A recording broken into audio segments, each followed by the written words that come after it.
Neste instante nós estaremos aqui trazendo uma palavra do Senhor, uma breve reflexão sobre um tema que eu julgo ser muito importante para nós nos dias de hoje. E tão logo eu recebi o convite para estar aqui, eu coloquei meu coração aberto e o Senhor me levou a meditar em um texto lá no livro de Naum. Então eu quero ler apenas um versículo que está lá em Naum, capítulo 1, versículo 7, que diz assim: O Senhor é bom, é fortaleza no dia da angústia, e conhece os que nele se refugiam. Eu vou repetir. O Senhor é bom, é fortaleza no dia da angústia, e conhece os que nele se refugiam. Meus irmãos, o livro de Naum é considerado um profeta menor na palavra de Deus. Não que a sua estatura fosse pequena, ou que a sua palavra deixada em seu livro tivesse pouca relevância. A divisão, a explicação para isto é diante da extensão do conteúdo do texto que é colocado. Então ele não é menor e nem maior em termos de importância, porque toda a palavra de Deus advém pela inspiração do Espírito Santo. Foram homens que foram inspirados por Deus, pelo Espírito Santo, e se traduz verdadeiramente a palavra do Senhor. Naum, meus irmãos, tem uma peculiaridade com o profeta Jonas.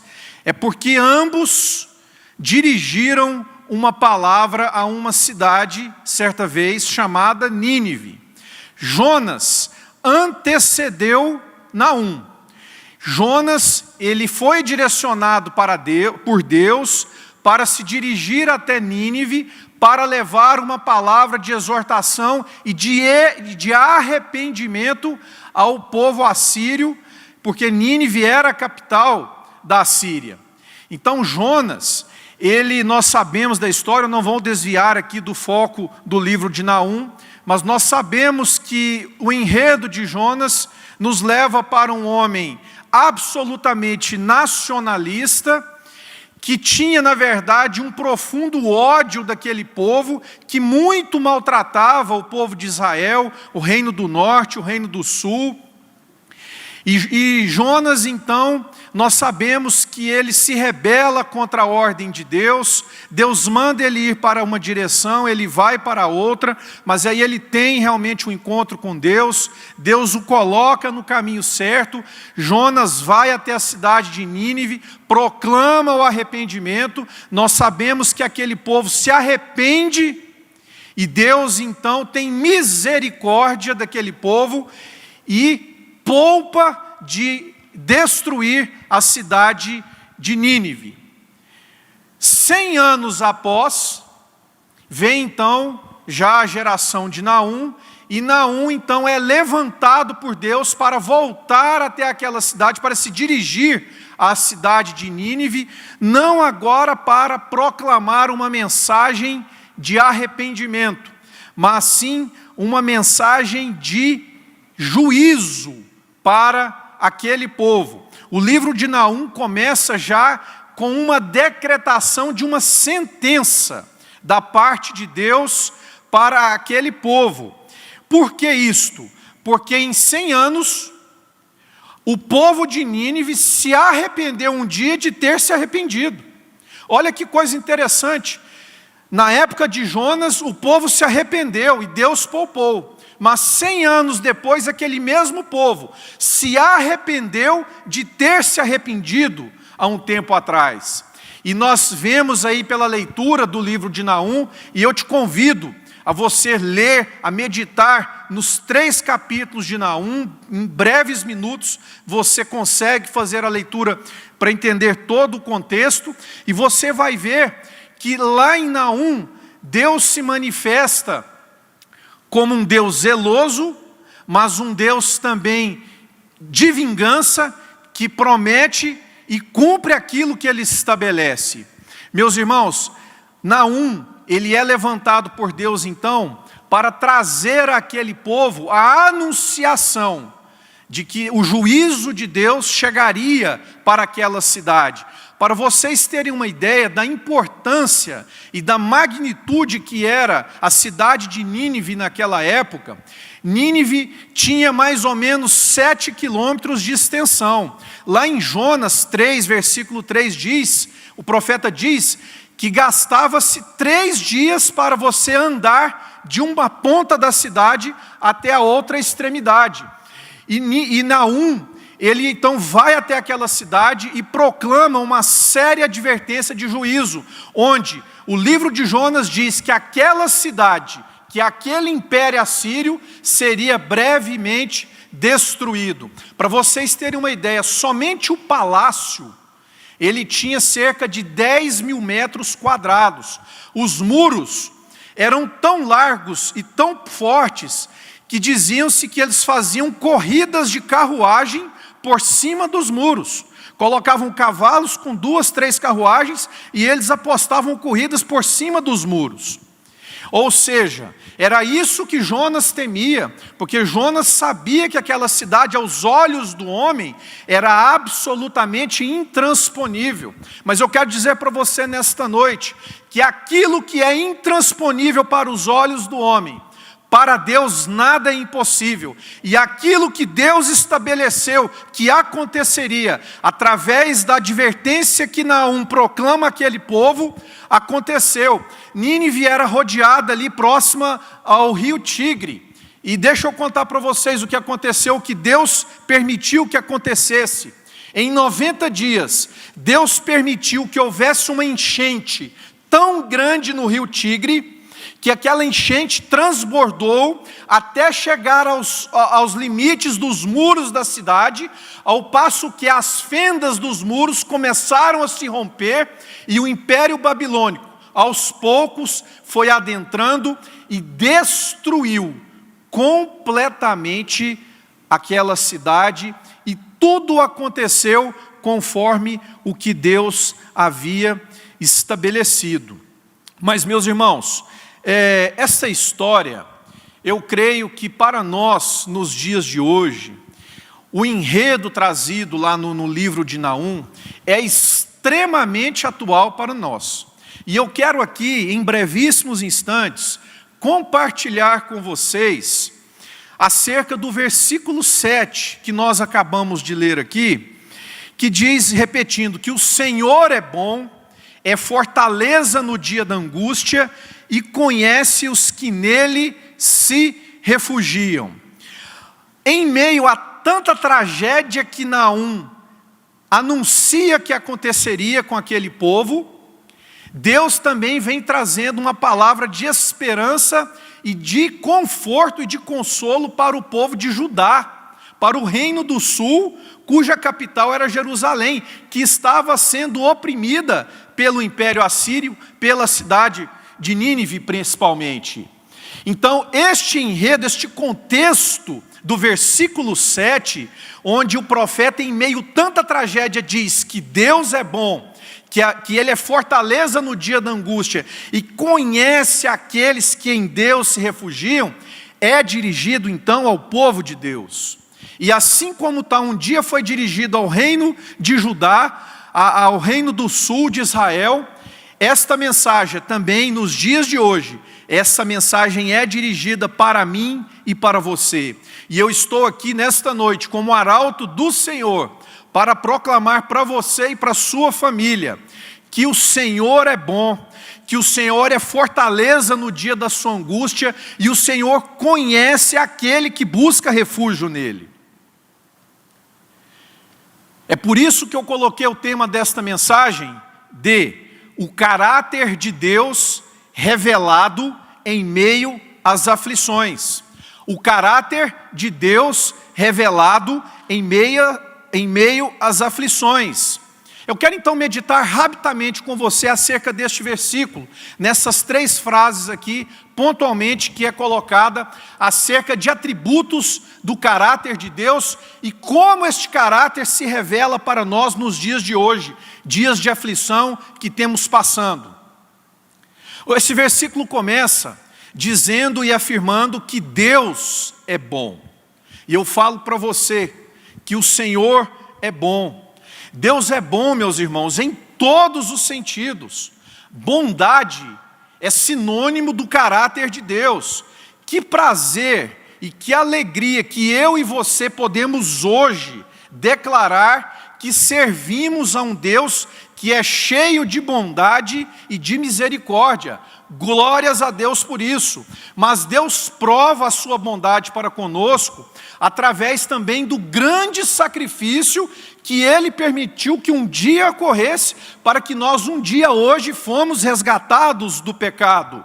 Deixa eu ler para vocês aqui o que está lá em Romanos 5, versículo 8. Diz assim: mas Deus prova o seu amor para conosco, em que Cristo morreu por nós, sendo nós ainda pecadores. E lá em João 3, versículo 16, diz uma passagem muito conhecida, que é que Deus, porque Deus amou o mundo de tal maneira, que deu seu Filho unigênito, para todo aquele que nele crê, não pereça, mas que venha a ter a vida eterna. Meu irmão, Deus prova também a sua bondade em direção ao seu povo. Deus tem os seus olhos fitados para o seu povo. Lá em Jeremias 31, versículo 3, está dito que há muito que o Senhor me apareceu, dizendo: com amor eterno te amei,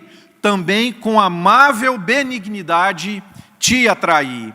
Também, meus irmãos, a bondade do Senhor é manifestada a nós como o Pai que Ele é para nós, um Pai que nos quer por perto, que quer se relacionar conosco. Deus não é um Deus distante, Deus é um Deus de perto, Deus é um Deus de relacionamento. Lá em Salmo 103, versículo 13, está dito que, como um pai que se compadece dos seus filhos, assim o Senhor se compadece daqueles que o temem. Todos os atos de Deus são bondosos. E tudo isso que nós estamos falando aqui, nesta primeira parte que Naum proclama, em meio a tanta tragédia, de que Deus é bom, é para que hoje, um dia, muito tempo depois, nós pudéssemos agarrar esta palavra como verdade, como rema para nós nos dias de hoje, e para nós acreditarmos que esta bondade de Deus é um pilar para a nossa esperança. Quero te dizer nesta noite, meu querido, que há esperança para os filhos de Deus que buscam refúgio nele em meio à tragédia. E o que nos garante isso é a palavra de Deus, que afirma em primeiro lugar que Deus é bom. Prosseguindo, a segunda parte desse versículo diz que o Senhor é bom, é fortaleza no dia da angústia. Será que nós temos vivido dias de angústia? De total sensação de falta de controle sobre os nossos inimigos? Agora, por último, o inimigo invisível e microscópico. Quando lemos dessa afirmação na palavra de Deus, essa palavra viva, vinda do Deus vivo, de que Deus é fortaleza no dia da angústia, isso também nos traz conforto e consolo. Meus irmãos, o socorro de Deus é a base da nossa paz. Aquela ocasião que Jesus estava em meio à tempestade no barco, dormindo profundamente, e os discípulos desesperados, o barco a ponto de afundar, o socorro de Deus se traduzia naquele sono profundo que traduzia a paz de Jesus naquele momento. A palavra de Deus nos assegura que no dia da angústia, o Senhor é o nosso socorro bem presente. Deixa eu te dizer uma coisa muito importante para você.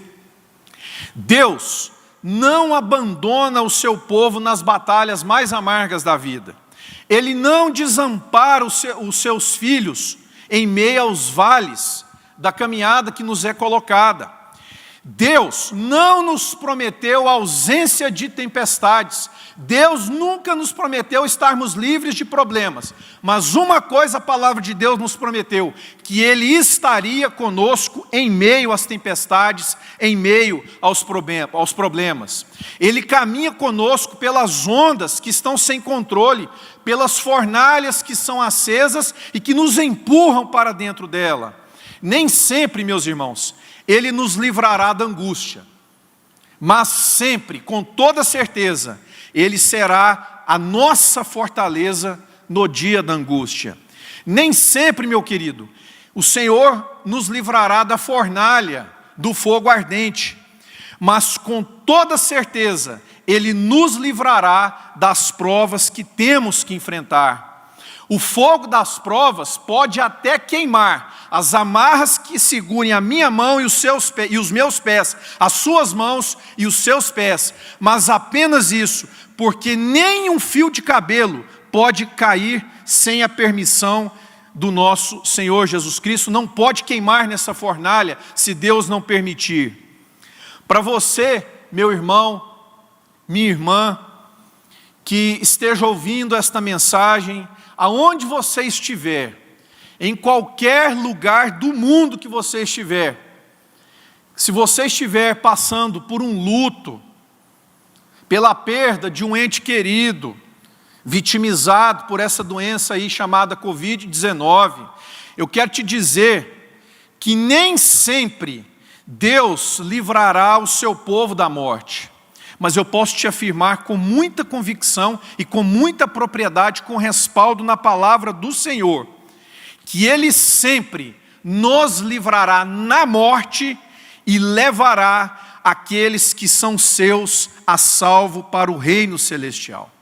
Essa é a esperança que nos consola, é que mesmo nós passando pelo vale da sombra da morte, ainda que a morte nos alcance, a certeza do cristão é que um dia o Senhor há de nos colocar em um lugar melhor e há de nos conceder a garantia de estarmos morando com Ele nas mansões no reino celestial.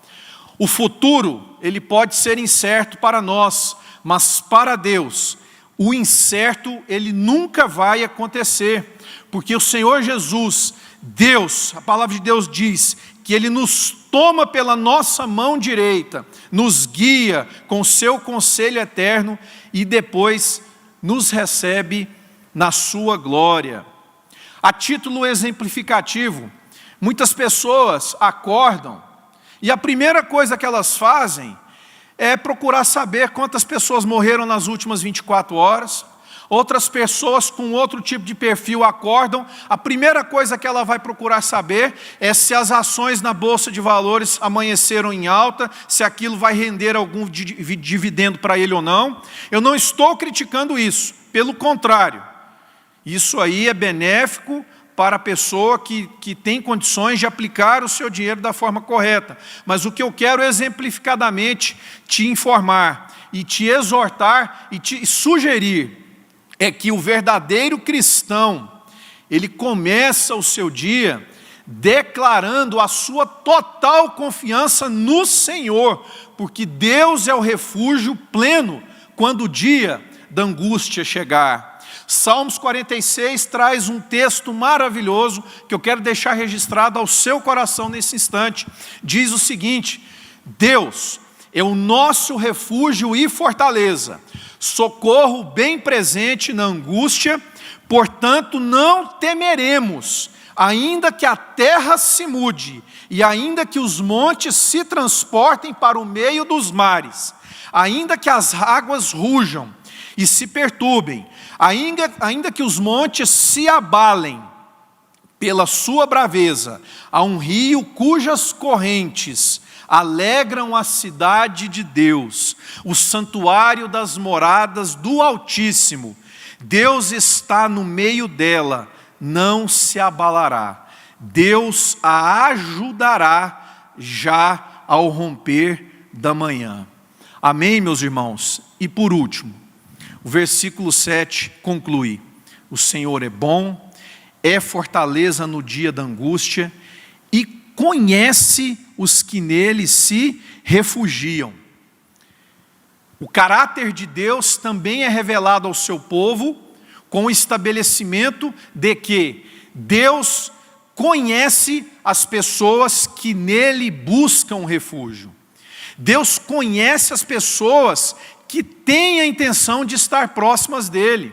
E eu te digo nesta noite, que se você tem permitido estar próximo de Deus, se Deus tem sido verdadeiramente o Deus da sua vida, eu estou aqui nesta noite então para proclamar e declarar na sua vida que Deus sabe tudo o que acontece com você, que Deus sabe tudo o que passa com você, e Ele se importa com você. E eu quero declarar para você que você não estará sozinho, porque se você tem depositado a sua confiança no Senhor, receba esta palavra nesta noite, meu irmão, que o Senhor conhece o seu coração, o Senhor conhece a sua necessidade. Antes que você fosse formado, o seu nome já estava escrito na palma da mão de Deus. A sua história já estava estabelecida por Ele. Todos os segundos das nossas vidas estão sob o controle dEle. Veja que texto, que declaração para nós maravilhosa que está lá escrito em Salmo 139, versículos 15 e 16. Os meus ossos não te foram encobertos, quando no oculto fui formado, e entretecido como nas profundezas da terra. Os teus olhos viram o meu corpo, ainda informe, e no teu livro todas estas coisas foram escritas, as quais iam sendo dia e noite formadas, quando nem ainda uma delas havia. Esse conhecimento que Deus tem a nosso respeito é um fator de consolo para nós nos dias de hoje, para os dias que nós estamos vivendo. Sabermos e termos a confiança que Deus nos conhece, meus irmãos, é uma âncora para a nossa segurança. Deus conhece os que nele se refugiam. Ei, deixa eu te dizer uma coisa aqui. Deus conhece os que pertencem a Ele. Jesus certa vez disse que Ele é o bom pastor, e o bom pastor dá a vida pelas suas ovelhas. O Senhor conhece as suas ovelhas uma a uma e as conhece pelo nome. Eu finalizo este momento com essas duas palavras para você. Ele conhece. Ele conhece você. A Bíblia diz que o homem, ele vê a aparência, mas o Senhor sonda o coração. E quando Ele encontra um coração aquebrantado e contrito, Ele nos garante em sua palavra que Ele não há de desprezar um coração aquebrantado. Deus ama você porque a essência dEle, meu irmão, é o amor. E ainda que você queira fazer o que você achar que possa fazer, nada pode mudar o amor que Deus tem por você. Essas duas palavras são um consolo para todos aqueles que confiam completamente em Deus. Lembre-se, o Senhor na sua vida é bom. O Senhor é a sua fortaleza no dia da sua angústia. E o Senhor te conhece, porque você tem buscado nele o refúgio devido. Eu não sei o que você está passando, se a sua vida está bem, se ela pode melhorar, se você tem passado por momentos de aflição, momentos de tristeza, momentos de perda de familiares, momentos que familiares têm estado acamados por conta de enfermidades. Mas eu quero dizer para você que o Senhor, Ele se importa com seus problemas. O Senhor é bom. O Senhor é quem você deve buscar em meio à aflição, porque assim diz a palavra do Senhor. E o Senhor vem ao encontro daqueles que estão necessitados e carentes de um socorro divino. Amém. Eu quero declarar na sua vida, nesta noite, que você seja tremendamente edificado por esta palavra, que você receba do Senhor um renovo nesta noite, que a sua fé seja renovada, que você seja restabelecido nas suas forças. Meu irmão e minha irmã, esteja onde você estiver, que o seu ânimo se renove no Senhor.